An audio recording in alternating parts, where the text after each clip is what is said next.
Hello students, DSR public school की तरफ से आप सभी को नमस्कार। आज हम लोग पढ़ने वाले हैं।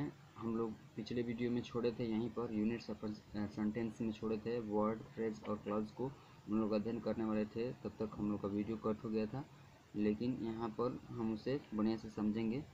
देखिए, पहला क्या है? Word, units of sentence. Sentence के किसी भी सेंटेंस के 3 यूनिट्स होते हैं, यानी कि वो किन छोटे छोटे इकाइयों से मिलकर बन सकता है। सेंटेंस किन छोटे छोटे इकाइयों से मिलकर बन सकता है। देखिए, सेंटेंस को वर्ड से बन सकता है, फ्रेज से बन सकता है, क्लॉज से बन सकता है, ठीक है ना। तो देखिए, सेंटेंस में वर्ड क्या होता है, सेंटेंस में फ्रेज क्या होता है, सेंटेंस में क्लॉज क्या होता है। ये सारे सेंटेंस के यूनिट्स हैं। वर्ड जो होता है, definite and well arranged letters make a word. अब देखिए, डिफिनिट एंड वेल अरेंज्ड कहने का मतलब क्या है? तो डिफिनिट एंड वेल अरेंज्ड कहने का मतलब है, डिफिनिट मतलब आप सभी लोग समझते हैं कि डिफिनिट मतलब होता है निश्चित। डिफिनिट मतलब निश्चित। जैसे कि आप लोग वाई को, आप लोग का वर्ड याद है तो BOY। अब बी भी है निश्चित, वो भी है निश्चित, वाई भी है निश्चित। जब भी आपको बॉय लिखना है तो ये 3 लेटर्स ही डिफिनिट है बॉय को लिखने के लिए। आप यहाँ पर बॉय को हटाकर डी नहीं कर सकते हैं, एफ नहीं कर सकते हैं, यहाँ पर ओ को हटाकर एल नहीं कर सकते हैं, जी नहीं कर सकते। यानी कि ये सारे के सारे जितने भी है डिफिनिट है। और वेल अरेंज करने का मतलब क्या है? वेल अरेंज का मतलब कि अब BOY है ना, तो इसका यही क्रम है, बी के बाद ओ ही आएगा और ओ के बाद वाई ही आएगा। आप इसको BYO नहीं कर सकते हैं। यानी कि डिफिनिट भी होना चाहिए, वेल अरेंज भी होना चाहिए। और डिफिनिट और वेल अरेंज होता है तभी उसका अर्थ निकलता है, और अर्थ निकलता है तो हम उसे वर्ड के नाम से जानते हैं। ये वुमेन मतलब होता है औरत, मदर मतलब होता है माता, डॉटर मतलब होती है पुत्री या बेटी।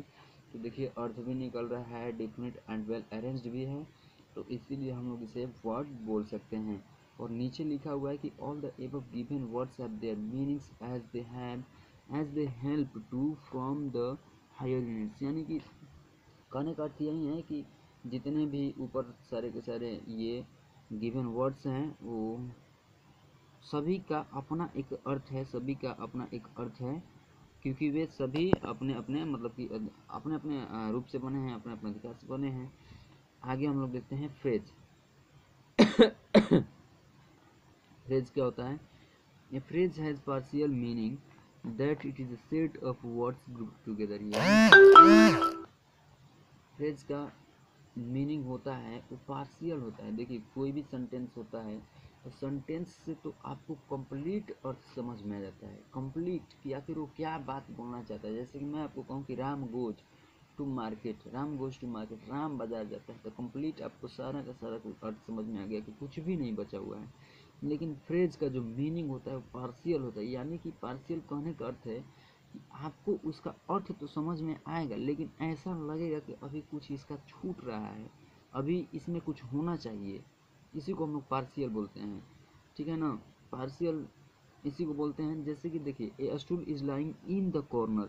अब यहाँ पर आपको एक और बात बता दूं कि यहाँ पर जो फ्रेज होता है सेट ऑफ वर्ड्स होता है। कितने का वर्ड का सेट होता है? या तो 2 या तो 3। किसी किसी विशेष केस में 2-3 से अधिक भी होता है, 4 भी होता है।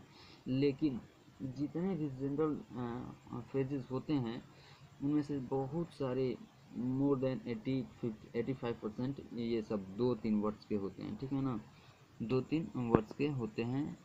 तो देखिए, यहाँ पर भी 3 वर्ड्स हैं, यहाँ पर भी 2 वर्ड्स हैं, यहाँ पर 2 वर्ड्स हैं, यहाँ पर भी 3 वर्ड्स। तो 2-3 वर्ड्स के ही हैं, लेकिन एक जो है ये 4 वर्ड्स के होते हैं।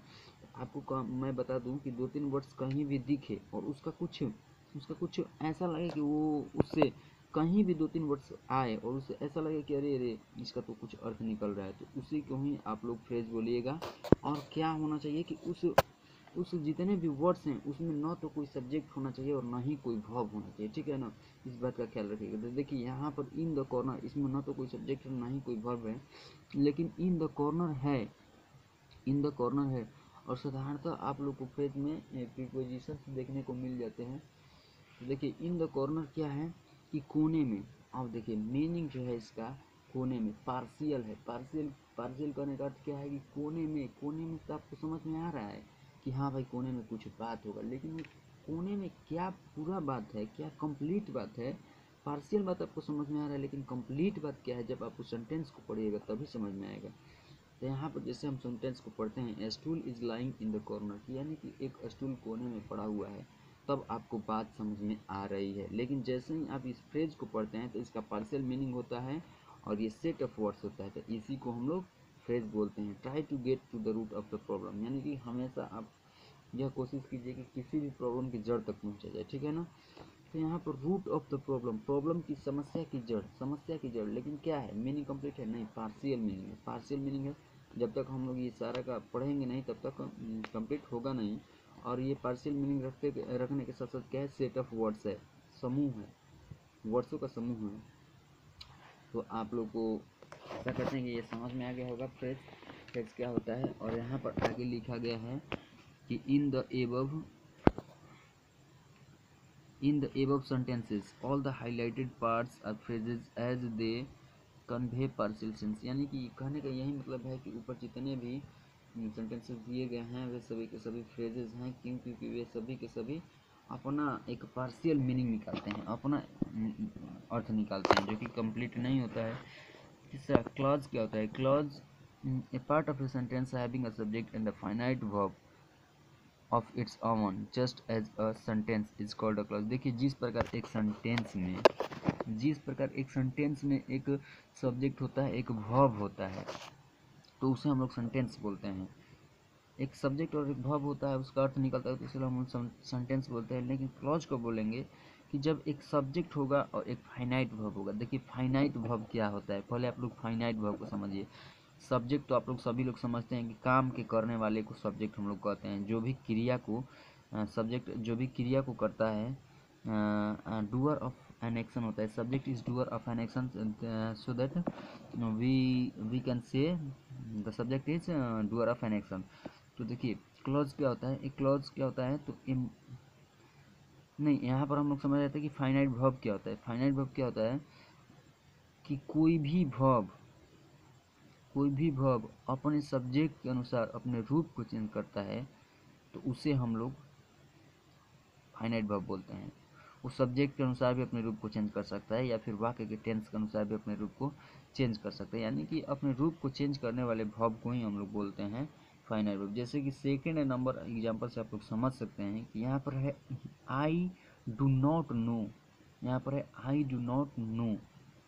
तो जैसे ही मैं आपको ये बताऊं कि I do not know verb है, आई डू नॉट नो क्या है, वर्ब है, लेकिन जैसे मैं आप लोग को बताऊं कि यहाँ पर ही रहता है, आई नहीं रहता, ही रहता, तो क्या ही के बाद भी आप लोग यहाँ पर लिखते डू नॉट नो? क्या ही के बाद भी आप लोग यही लिखते ही डू नॉट नो? नहीं, ये बिल्कुल गलत हो जाता। क्यों गलत होगा? क्योंकि ये जो डू है ये सब्जेक्ट के मतलब कि अनुसार ही चलेगा।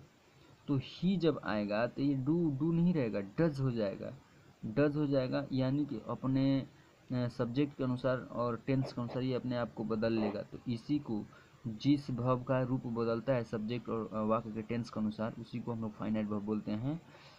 तो क्लॉज कब कहा जाता है? जब सेंटेंस में एक सब्जेक्ट हो और एक फाइनाइट वर्ब हो, तो उसी को हम लोग क्लॉज कहते हैं। अब देखिए एक सेंटेंस में एक क्लॉज एक सेंटेंस होता है, एक क्लॉज एक सेंटेंस होता है, ठीक है ना। लेकिन एक सेंटेंस में एक से अधिक क्लॉज रह सकते हैं।